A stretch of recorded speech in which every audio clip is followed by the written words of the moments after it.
Hello and welcome everyone. It is time to enter the kumite. Remember, this is not a sport. You don't play fight. What's up, fight fans? So Enter the Kumite was actually invited to cover PFL 1 as part of their media, and man, they put on one hell of a show. Keep an eye out for more coverage on the way, but here's a bit of recap, as well as my favorable picks for the season between the lightweights and the light heavyweights. First up, we have Simeon Powell versus Clinton Williams. This was a showcase fight to see if these guys did belong in the PFL. So it's not actually part of the tournament, but Simeon Powell looks like we're going to be seeing him in the tournament very soon. Very long. He's got a great jab, good footwork, and good with timing when to shift his weight and put his power into his jab or his calf kicks. He kept Clinton Williams kind of frozen up, not really wanting to let loose because of his length and his counter-striking. And his jab was in his face all night. In round 3, after Clinton Williams got a little bit of momentum, getting his back against the cage, getting a couple takedowns and making Powell work to get back to his feet. On the exit of clinch, he went for a beautiful knee and ended the fight right there. Flash KO. This guy has the potential to finish anyone in the division, and they call him Simeon Smooth Powell for a reason. Next up, we have Robert Wilkinson versus Bruce Soto. Man, Wilkinson's stand-up has come a long way, and he looks to be in much better shape now that he's moved up to 205. He is on a 6-fight win streak and even made stops in kickboxing and boxing. I would say that he's a true mixed martial artist at this point and not the wrestler that entered the UFC years ago. We didn't get to see too much from Bruce Soto, unfortunately, as it was a pretty dominant showing from Wilkinson.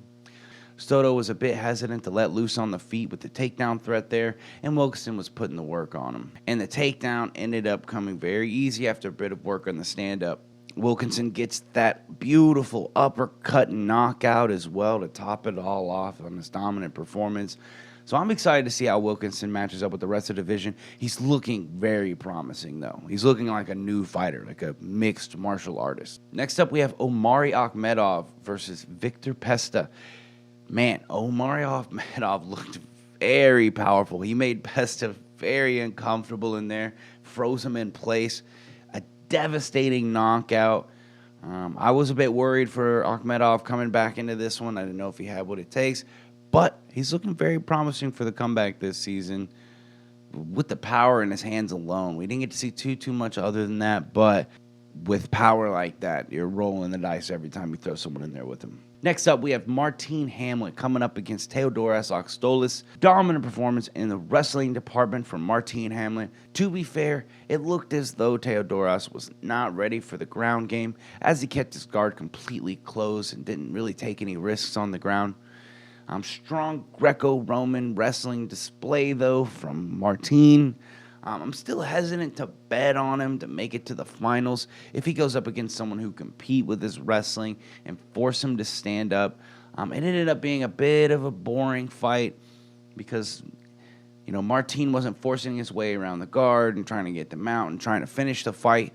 He really did just kind of hold Teodoros down, and Teodoros was just on his back with his guard closed, not taking any risks, not going for reversals, not trying to sweep. So it ended up being a bit of a boring fight, but nonetheless, dominant showcase. I would like to see him go against someone such as Robert Wilkinson or Corey Hendricks, someone who can compete with him in the wrestling department and really test out what he has on the feet. I'd like to see how he does in a fight like that. Next up, we have Alexander Martinez versus Stevie Ray. Second best fight of the night, in my professional opinion. Very close fight. The scrambles were incredible. Both gentlemen had a strong understanding of grappling. Martinez did a great job at seeing the reversal attempts coming from Ray and avoided them. The butterfly sweeps and rolling into a leg lock while Martinez had back control. He does have a tendency of parrying the jab, and Ray caught him with a few straights right over the top.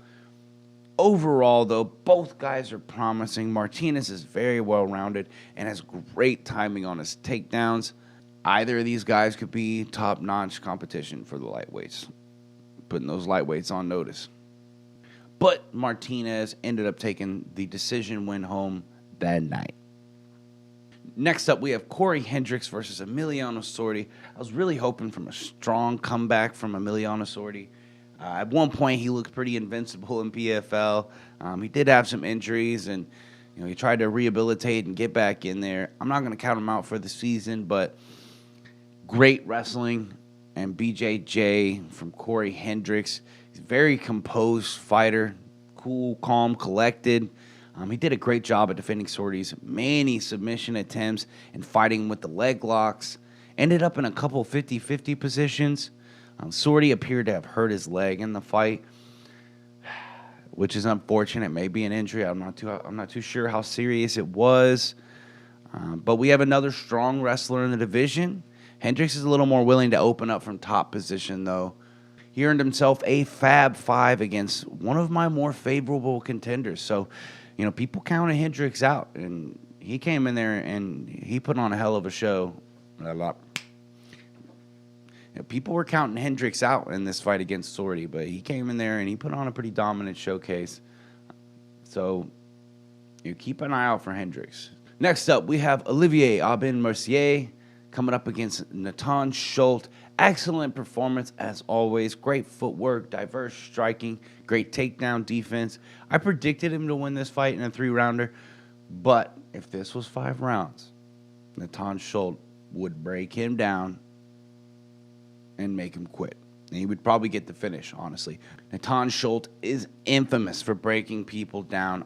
We really saw that in his fight with Rod Zabov last season. He will take those shots, and he will come back with a vengeance. And he just never stops coming forward. He never stops trying to break you. Kind of reminds me of the Diaz bros a little bit, but less rangy, more in your face, more clinching up and putting his weight on you, just constantly. So yeah, if this one went 5 rounds, Schultz definitely want to win this fight. Do not count Schultz out for the season. But Mercier is very technical. He's very quick.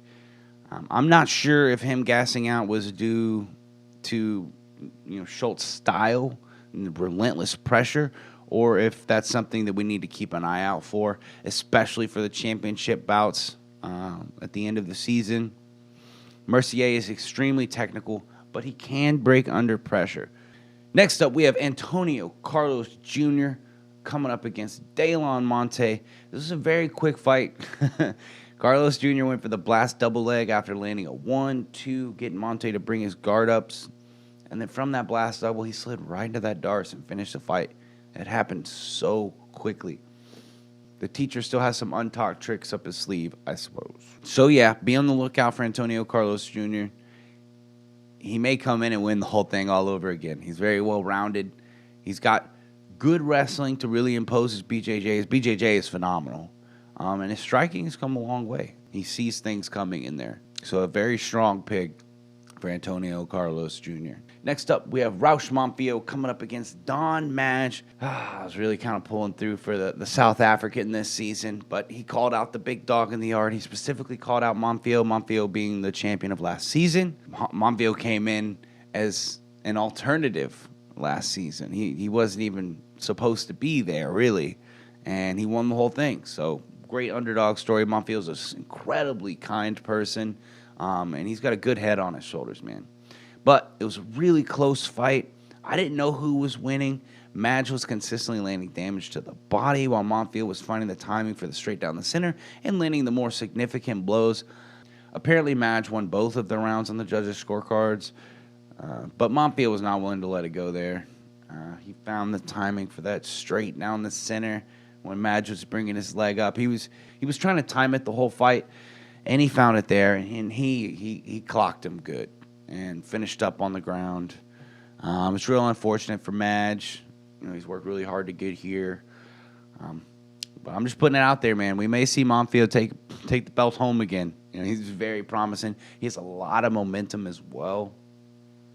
So keep an eye out for Momfield again. Next up, and finally, we have Clay Collard against Jeremy Stevens. Holy cow, what a fight. They both made an incredible showcase in a Fight of the Year candidate.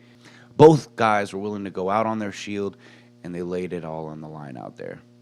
Very back and forth brawl. Stevens landed some devastating punches on Collard, and I thought I was going to put him away, but Collard would just come back with slick volume boxing combinations.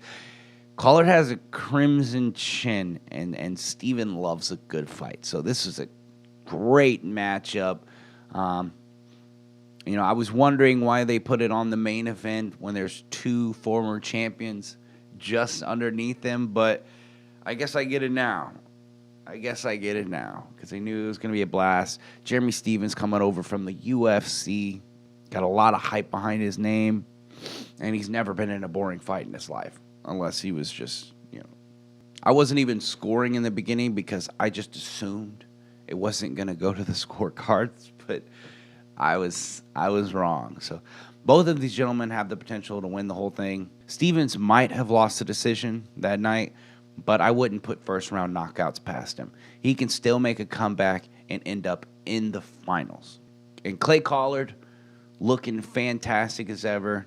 He's got good wrestling and good wrestling defense, and he's got some of the slickest boxing in the game.